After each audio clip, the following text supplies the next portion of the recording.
Hi everybody, this is Miss Liz from the Hightstown Library. I'm here to do a new idea that I just thought of recently called Throwback Storytime for you, where I think of older books from way back when I was a kid, some maybe even older, and I read them and share them with you. There's books either from my own personal library at home or books that we still have in the library collection that kids still enjoy today, but maybe were first published a long time ago, but we just don't realize it. And I'm also trying to pair the book with an interesting fact or something I can share about the Hightstown Library, since the Hightstown Library has been around for such a long time. Each branch in our system has all kinds of unique history that they can share, and I'm happy to share a little bit of Hightstown's, thanks in part to this wonderful photo album, which has all kinds of photos and other mementos. So I'm going to get a special friend of mine to help with a clue as to what we're talking about today. I've got my friend Dudley the Dragon here, and he is here to help us with a clue. He's telling us, oh, hold on, let's, he's here to tell us that today's story time is a story about something that begins with the letter D. D, D, D. D says duh. Dog? Nope, not dog. Donkey? No, try again. Oh, look at me. I'm looking at you, Dudley. I see you. Yeah, you're a big dragon in the... Wait a minute. D for dragon? Yeah! Oh, D for dragon. Yeah, and Dudley, yes. All right, you know, it's very hard to keep a dragon as a pet, especially in the library. Whew. Well, Dudley, why don't we show everybody what book we're going to read about dragons that begin with the letter D. All right. So, this book is one that I read when I was a kid. I remember my parents reading it to me, and it's called There's No Such Thing as a Dragon. And this book was actually around before I was born. It was published in 1975. Oh, whoa, that's, I wasn't even an egg back then. No, I didn't even hatch yet. I know. It's been around for a while, just like this library has. So I'm going to read the story with you, share a little bit of information about our library, and then show you a fun craft about dragons. We're going to learn how to make some dot or fingerprint dragons at the end of our video. Okay, I hope you enjoy. Yeah, let's get started. Yay! See you soon, friends.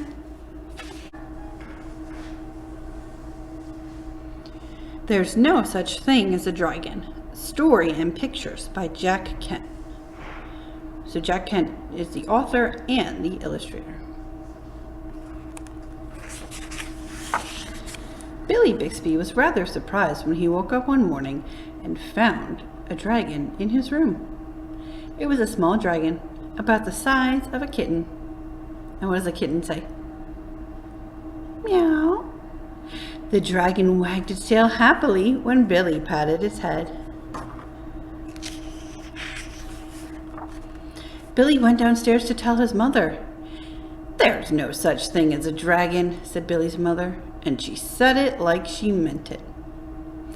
Billy went back to his room and began to dress. The dragon came close to Billy and wagged its tail, but Billy didn't pat it. If there's no such thing as something, it's silly to pat it on the head. It's even helping bring him his shoes, getting all nice and close to him. Billy washed his face and hands and went down to breakfast. The dragon went along. It was bigger now, almost the size of a dog. What does the dog say? Woof, woof, woof, woof.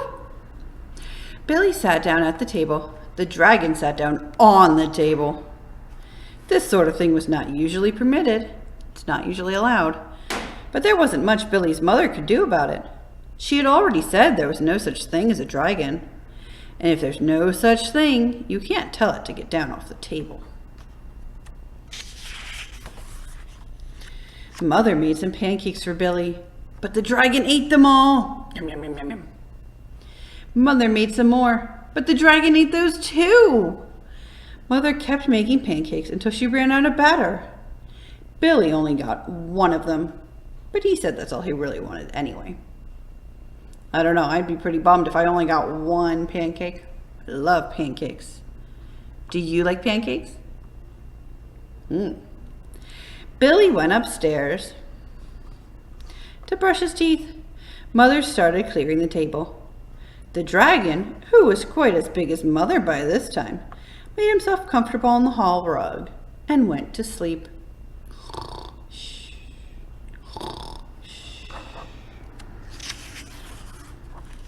By the time Billy came back downstairs, the dragon had grown so much he filled the hall.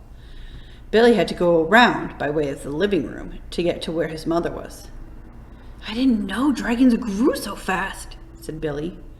"There's no such thing as a dragon," said Mother firmly. Cleaning the downstairs took Mother all morning, what with the dragon in the way and having to climb in and out of windows to get from room to room. By noon, the dragon filled the house. Its head hung out the front door, its tail hung out the back door, and there wasn't a room in the house that didn't have some part of the dragon in it. Oh boy.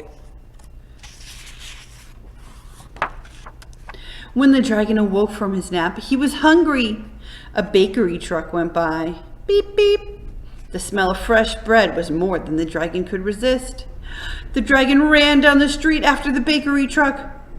The house went along, of course, like the shell on a snail. And poor Billy and his mom are in the house, and the whole house is moving.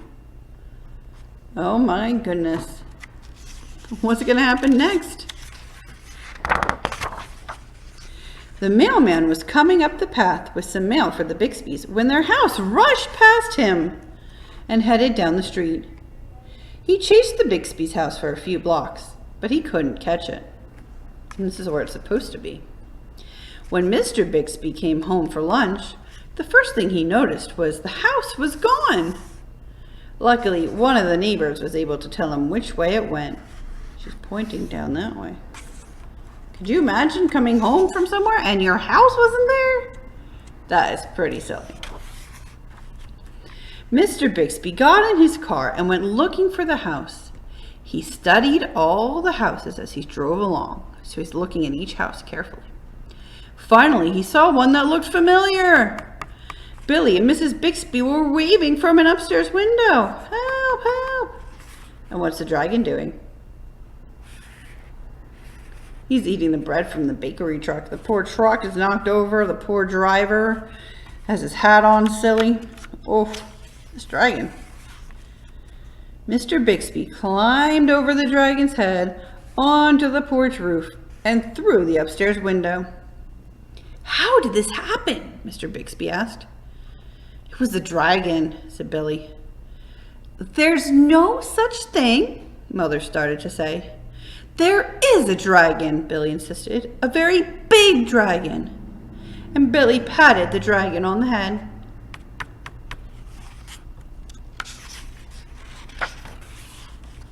The dragon wagged his tail happily.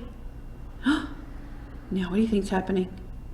Then even faster than it had grown, the dragon started getting smaller. And then of course we've got a tow truck coming to help the bread truck out here. Soon the dragon was kitten size again. Meow. "I don't mind dragons this size," said Mother.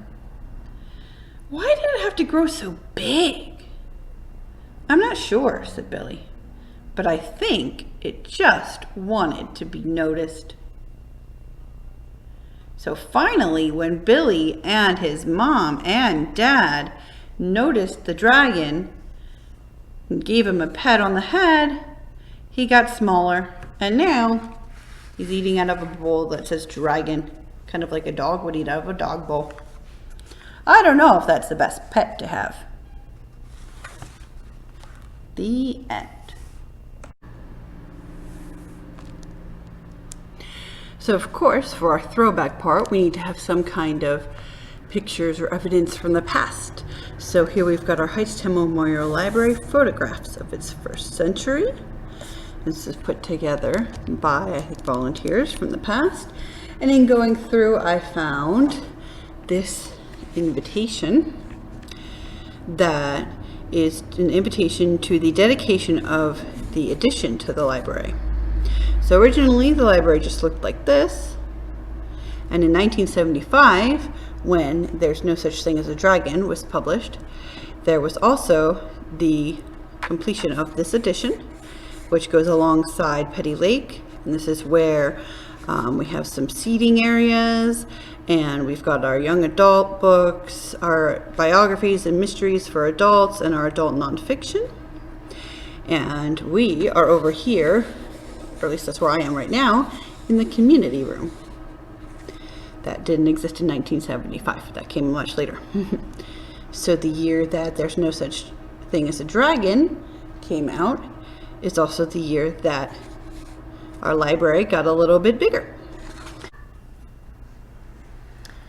So here's our fun part, our craft.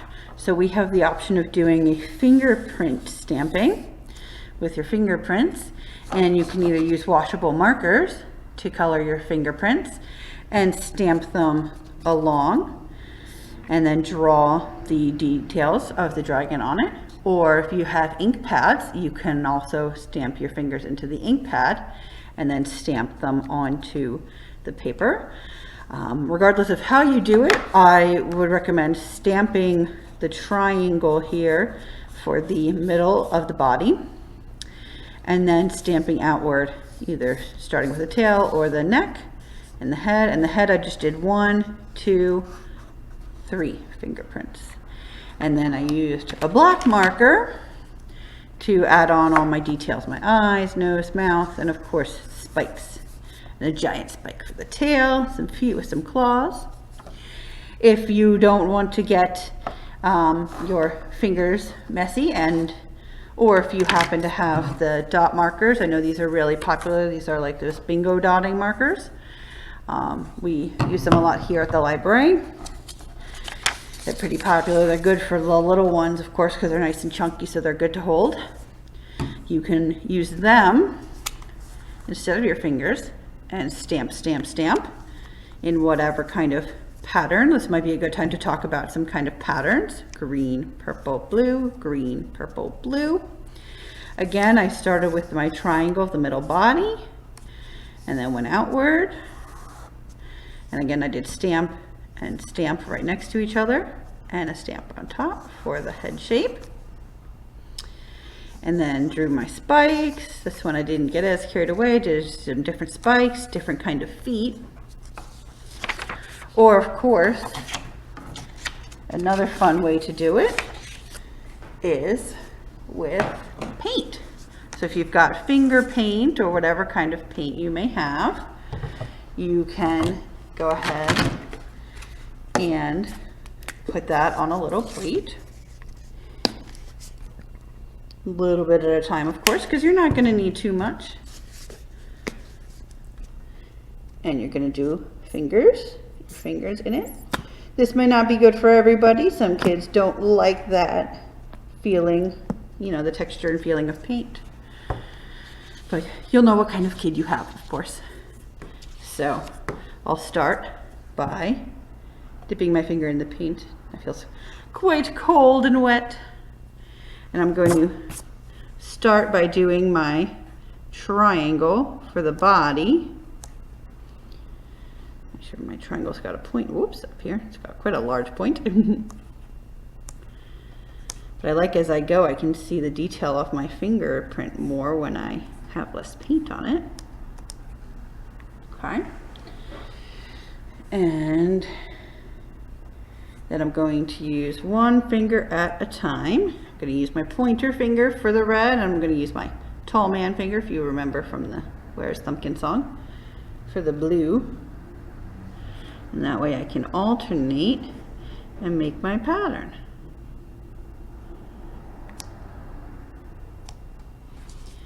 Okay. Then I'll do the other side. This one I've got to go up a little bit more. Oh, need more blue.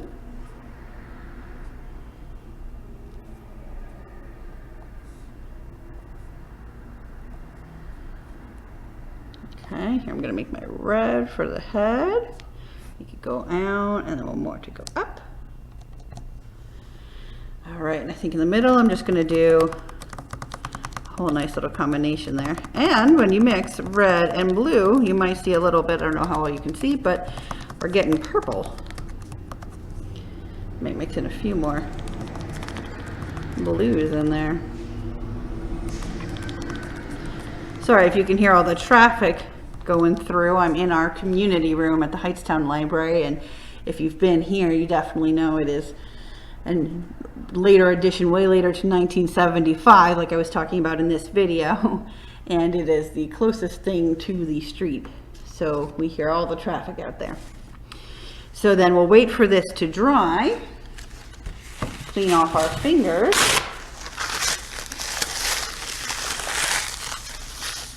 And then once this is dry, we can go ahead and use a marker, pen, or pencil, whatever we have, to put our details on. I'm just kind of going around it real quick since it's not quite dry, but I want to show you. I like to do kind of a nice triangle tail here. And we've got some eyes, the nose. I'm going to do a happy mouth. And a couple of spikes down the back. Oh, you can see my marker got a little paint on it. Maybe a spike up here. And then some feet. Okay, so I have 3 different ways to make a fingerprint dragon. 2 with actual fingerprints, either markers or stamps or paint. And then another with dotting markers, if you have those. If you don't, if you have any round kind of stickers, you can do that. Oops, definitely not dry paint. But, you know, get creative with it and see what's fun and make different dragons. You can even cut them out and glue them to popsicle sticks and they can be little puppets. And you can tell a story of what would happen if a dragon came into your house. Would it take over the whole house and run with the house down the street? What would happen? All right, and if you really enjoyed our dragon story time today, we have a variety of dragon books. We've got Fire Truck versus Dragon by Chris Barton. We've got There's a Dragon in Your Book by Tom Fletcher. We've got There's No Such Thing as a Dragon by Jack Kent, which we read today. We've got 2 different types of easy readers. Oh, sorry. Pinkalicious, Dragon to the Rescue by Victoria Kahn, and Dragon's Fat Cat by Dave Pilkey. We've got a couple of board books. Dragons Are Real by Holly Hattam. So I'm going over there in the yellow. And Goodnight Baby Dragons by Adam Gamble. And then we've got Fergal and the Bad Temper by Robert Starling. Of course, we have other dragon books. These are just a sampling of some of the ones we have, and they're available for you to request either online or by calling your local branch and putting on hold, and then you can come by and pick them up at our curbside pickup.